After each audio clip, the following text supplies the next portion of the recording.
The world outside still whispered about them, sometimes in admiration, sometimes in disbelief. But inside their home, Ethan Marshall and Arina Thompson existed in a world that belonged only to them. A year had passed since they defied public opinion, political pressure, and media scrutiny to stand together, and the love between them had not just survived, it had deepened into something unshakable. Morning sunlight spilled into their bedroom, painting soft gold across the sheets. Arina stirred first, feeling the familiar warmth of Ethan's arm draped across her waist. His breathing was steady, his chest rising and falling against her back. She turned slowly, not wanting to wake him just yet, and simply watched him. There was something about seeing Ethan in these quiet moments. No cameras, no speeches, no crowds that made her heart swell. He opened his eyes slowly, catching her staring. "You're watching me again," he murmured, voice thick with sleep. "Maybe," she teased, brushing a finger over his jaw. "It's not every day I get to wake up next to the most handsome man in America." He laughed, pulling her closer until their foreheads touched. "And it's not every day I get to wake up next to the most beautiful woman in the world. Though thankfully that happens every morning for me." They lay there for a while, tangled in each other, trading soft kisses before the day could steal them away.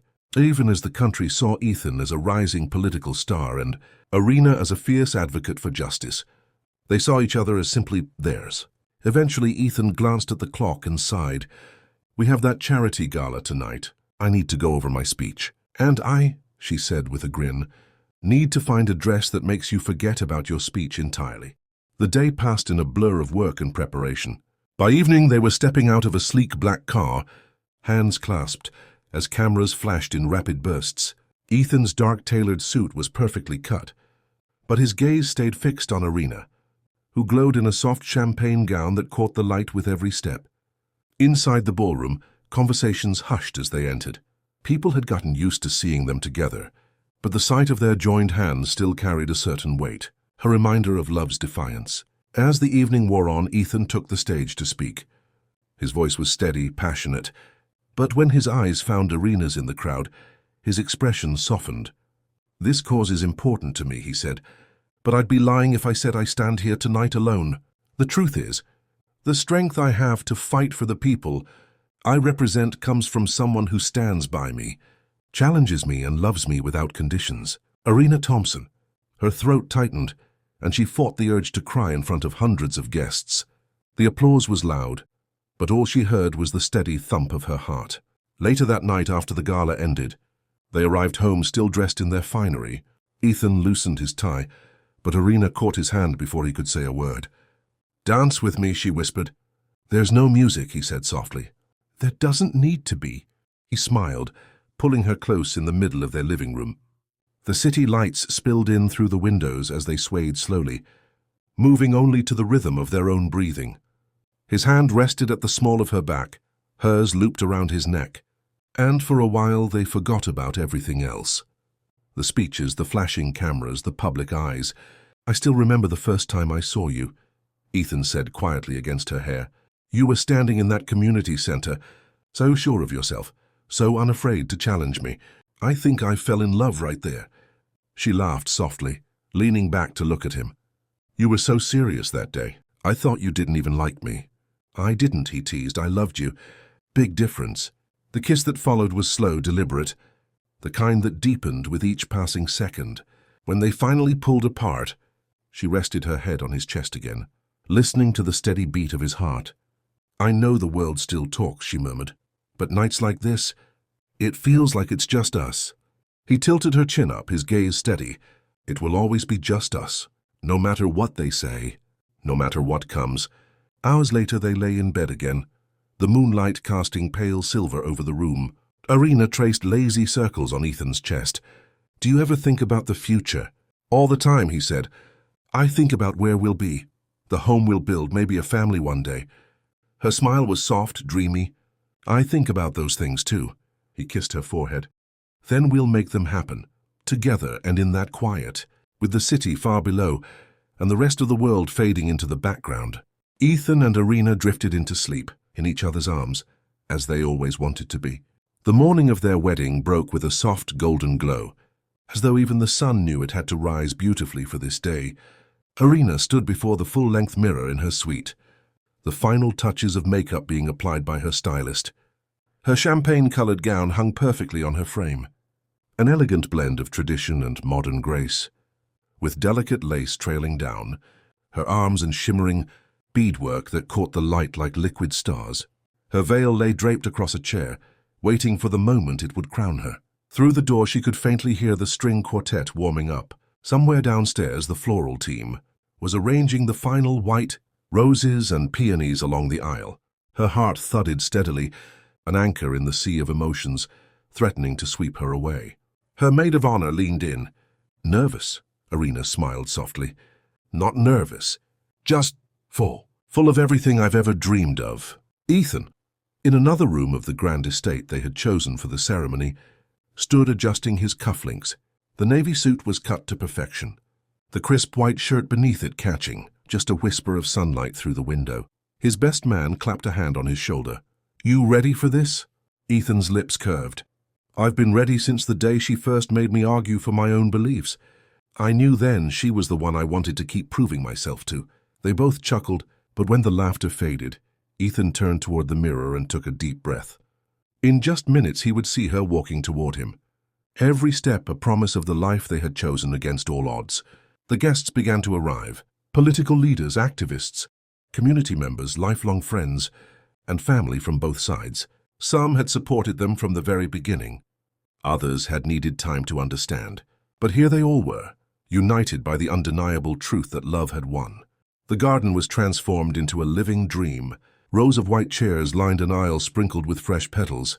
Overhead, delicate chandeliers hung from the branches of towering oaks, their crystals catching the afternoon light. The air was filled with the scent of roses and the gentle murmur of anticipation. Ethan stood at the altar, his heart thumping harder with each passing second. The quartet's melody shifted, and every head turned as the large oak doors at the end of the aisle opened. And there she was. Arina stepped forward, her veil framing her face like a halo. The world seemed to blur around Ethan. No cameras, no whispers, no movement but hers. His breath caught. She wasn't just beautiful. She was radiant, carrying every triumph, every challenge, every act of love they had shared in the curve of her smile. Halfway down the aisle, their eyes locked, and everything else faded. When she reached him, Ethan took her hand, and the warmth between them was almost tangible. The officiant spoke, but neither could look away from the other. Ethan and Arina, today you stand before your family, friends, and community to promise not just love, but unity, respect, and unwavering support for one another. Ethan went first, his voice steady but threaded with emotion. Arina, the world can be loud, harsh, and unyielding, but you are my peace. You're my courage when I falter, my laughter when the weight feels too heavy. I vow to stand beside you, not only when the cameras are flashing and the speeches are cheered, but in the quiet moments when no one is watching. I will love you with the same fierceness that brought us here, for the rest of my days. Arina blinked back tears before speaking. Ethan, you saw me, truly saw me. When others chose to look away, you loved me without hesitation, without condition, and with the kind of faith I didn't know was possible. I vow to lift you when the world tries to pull you down, to protect what we've built, and to love you in every way I know how. Wherever you are, that's where I'm home. The officiant smiled. By the power vested in me, I now pronounce you husband and wife. Ethan didn't wait for the traditional invitation. He drew her into his arms and kissed her, slow and sure, sealing their vows with the world watching and cheering. The reception unfolded in a swirl of laughter, clinking glasses, and the rich sound of music spilling across the grand hall. They moved through the crowd as a united force, accepting congratulations and blessings, but always finding their way back to each other's side. Their first dance was to a soft ballad they had chosen together. Ethan held her close, his hand splayed against the small of her back, her fingers resting lightly on his chest. You're mine now, he whispered just for her. I always have been, she whispered back. As the evening deepened, speeches were made, some heartfelt, others humorous, but when Arina's father stood, silence fell. To my daughter, he began, and the man who has proven that love is not just about what you feel, but what you choose every single day. The applause that followed carried through the rest of the night. Later, after the last dance, they slipped away from the crowd and found themselves outside, under a sky heavy with stars. The air was cooler now, the scent of roses still lingering. Ethan shrugged off his jacket and placed it over her shoulders. "How does it feel, Mrs. Marshall?" She smiled, leaning into him. "Like I've just started the best chapter of my life." They stood in the quiet for a moment, before he took her face in his hands. "We have a lot of work ahead of us. Campaigns, policies, the fight for justice. But tonight it's just you and me." Her fingers curled into his shirt. "Tonight and always." And there, in the soft glow of the garden lights, they kissed again, not as two people defying the odds, but as two people who had already won. The first months of marriage unfolded like a tapestry, woven with both passion and purpose. Ethan and Arina moved into their new home, a spacious, sunlit townhouse just a few blocks from the capital. The wide balcony overlooked the city skyline, and in the evenings they often stood there together, watching the lights blink on like fireflies scattered across the horizon. Life was busier than ever. Ethan's political career was gaining more momentum with his proposals for racial equity and community development, and Arina was leading a nationwide initiative on education reform. The media had already christened them the People's Power couple, splashing their photographs across front pages. Ethan speaking with fiery conviction, Arina listening with compassionate focus, their hands intertwined in nearly every shot. Yet, for all the press and public appearances, the truest parts of their love lived behind closed doors. One evening, after a particularly grueling day of back-to-back meetings, Ethan came home to find the scent of something warm and sweet drifting through the air. He followed it into the kitchen, where Arina stood barefoot in one of his oversized shirts, pulling a tray of fresh cinnamon rolls from the oven. "You made these?" he asked, grinning. "They're bribery," she replied, brushing a strand of hair from her face. "You've been working non-stop. I needed to remind you I exist." Ethan stepped forward, sliding his arms around her waist from behind. "You exist right here," he murmured against her ear, "in every thought I have." Her laughter was soft and low, melting into a kiss that tasted of cinnamon and home.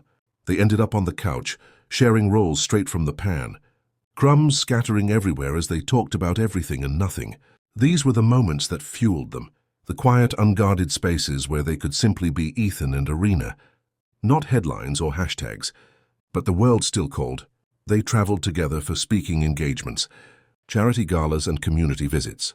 In one small town they walked hand in, hand through a school gymnasium where children had gathered to greet them. A little girl, no more than 8, tugged on Arina's sleeve and whispered, "You look like me. And you're important." Arina crouched down, her heart catching in her throat. "You're important too, sweetheart. Don't ever forget that." Ethan watched from a few feet away, pride swelling in his chest. Later that night in their hotel room, he took her hands in his. "You're changing the world just by showing up," he said. "And you," she replied, tracing her fingers over his jaw, "are giving people a reason to believe it can be better." Weeks turned into months, and the demands of their roles only intensified. But they had a pact. One sacred evening every week was theirs alone. No phones, no emails, no speeches, just love. Sometimes that meant candlelit dinners in their dining room. Other times it meant takeout on the living room floor, while they watched old movies. One Friday night, Ethan surprised her with a rooftop picnic. The city sprawled out beneath them, and he poured her a glass of sparkling cider before taking her hand. "Do you realize," he said, "how every goal I have now has you at the center of it?" Her eyes softened. "I know. Because every dream I have ends with you in it." The kiss they shared under the open sky wasn't rushed. It was slow, deliberate, the kind that felt like a vow renewed in silence. Then came the news that would change everything. It was a quiet Saturday morning. Arina had been feeling unusually tired for weeks, and Ethan insisted she take the day off. She finally agreed and decided to see her doctor just to be sure. When she walked back into the townhouse that afternoon, Ethan was in the kitchen pouring coffee. She leaned against the doorway, her eyes bright but nervous. "Ethan," she began, "how do you feel about a bigger family?" He froze, the coffee pot still in his hand. "What do you mean, a bigger family?" "I mean," she said, stepping closer, "that in about 7 months we'll be outnumbered." His brows shot up. "We're having a baby." She bit her lip, trying not to smile too hard. "Not exactly." She pulled the ultrasound images from her bag and handed them to him. His eyes scanned the paper, widening with each second. "Arina, there are 3. Triplets," she confirmed, laughter bubbling out of her. "We're having triplets." The coffee pot hit the counter with a dull thud as he pulled her into his arms, holding her as if the world itself had just shifted. "You are amazing," he said between kisses, his voice thick with awe. "We're going to be amazing parents." That night they lay in bed, her head on his chest, his hand resting protectively over her stomach, the weight of their public lives, the challenges they knew were coming, the extra attention this news would bring. It all paled compared to the glow of what they had just learned. Ethan kissed her forehead. "We've stood against everything the world tried to throw at us. Now we get to stand for them." She smiled against his skin. "The best part? They'll get to see that love like ours, strong, steady, unshakable, is possible." In that moment, it wasn't about politics or policies or public perception. It was about them, the power they drew from one another, and the life they were building, one heartbeat at a time. The months that followed the news of the triplets were a whirlwind of preparation, laughter and late-night whispered conversations. Their townhouse, once a serene haven, transformed into a construction zone of pastel paint, cribs and mountains of tiny clothes. Ethan, ever the perfectionist, insisted on assembling the cribs himself. Even though the directions seemed to be written in another language, Arina sat cross-legged on the floor, watching him with a mix of affection and amusement. "You know," she teased, "we could just hire someone to do that, and miss the chance to impress my wife with my carpentry skills." He flashed her a grin as he fumbled with the screws. Not a chance. By the time the last crib was finally standing, slightly tilted, they both collapsed on the floor, laughing until tears filled their eyes. These moments, stolen between public commitments and political responsibilities, became their lifeline. The public, of course, was enthralled by the news. Headlines blared, "Triple, joy for America's favorite power couple," and their social media feeds overflowed with congratulations.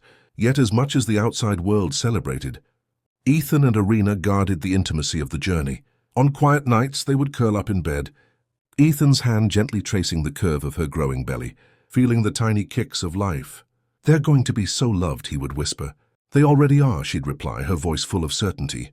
The day of their wedding had been the talk of the town months earlier, an elegant ceremony under a sweeping white canopy, with family, friends, and dignitaries from across the nation in attendance. Yet now, as they prepared for the arrival of their children, Ethan often told her, "That day was perfect, but I think the best day of my life is still ahead." She'd smile knowingly. Mine too. Their love wasn't just in the grand gestures or the lavish events. It was in the way he'd rush home from a late-night Senate session just to hold her before she fell asleep. It was in the way she'd show up at his office with his favorite coffee when she knew he had a long day ahead. It was in the way they celebrated each other's victories, as if they were their own. When the triplets arrived, a boy and two girls, the world once again erupted in applause. Cameras waited outside the hospital, but Ethan and Arina took their time, soaking in the quiet wonder of meeting their children for the first time. Ethan cradled the boy, his eyes damp with emotion. "Hello, son. I'm your dad. And I promise you, I will spend my life making this world better for you." Beside him, Arina rocked one of their daughters, smiling down at her with a love so deep it seemed to fill the room. "You're my heart," she whispered. When the nurse handed her the third baby, they shared a look, equal parts joy, disbelief, and the unspoken knowledge that life as they knew it had just changed forever. The first weeks were a blur of sleepless nights, diaper changes and feeding schedules. Their home was filled with the sounds of tiny cries, lullabies, and the occasional burst of laughter when something went hilariously wrong, like the time Ethan tried to swaddle their son and ended up wrapping himself in the blanket. Through it all, their bond only deepened. They learned to move in sync, passing bottles, sharing naps on the couch with babies sleeping on their chests, and whispering "I love you" in the rare moments of quiet. One evening, after finally settling all three babies down, they stepped out onto their balcony. The city stretched out before them, the night air cool against their skin. Arina leaned into Ethan, her head resting on his shoulder. "Do you ever think about how far we've come?" she asked softly. "All the time," he said, pressing a kiss to her hair. "From two people fighting for change to a family of five, and still fighting for the same things." She turned to look at him, her eyes shimmering. "We've faced prejudice, politics, long nights, and endless challenges. And still, here we are." "Here we are," he echoed, pulling her closer, stronger, deeper, more in love than I ever thought possible. They stood there for a long time, wrapped in each other, and the knowledge that their love had become something unshakable, a force that not only sustained them but inspired everyone who saw it. Months later, during a televised interview, the host asked them, "What's the secret to your marriage? To balancing such high-profile careers, public service and now parenting triplets?" Ethan looked at Arina, then back at the host. "The secret? There's no secret. We choose each other, every single day. No matter what's happening outside these walls, she's my safe place. My home." Arina squeezed his hand, smiling. "And he's mine. We celebrate each other. We remind each other why we started. And we never ever let the world tell us we can't have both love and purpose." The audience erupted in applause. But for Ethan and Arina, it wasn't about the clapping.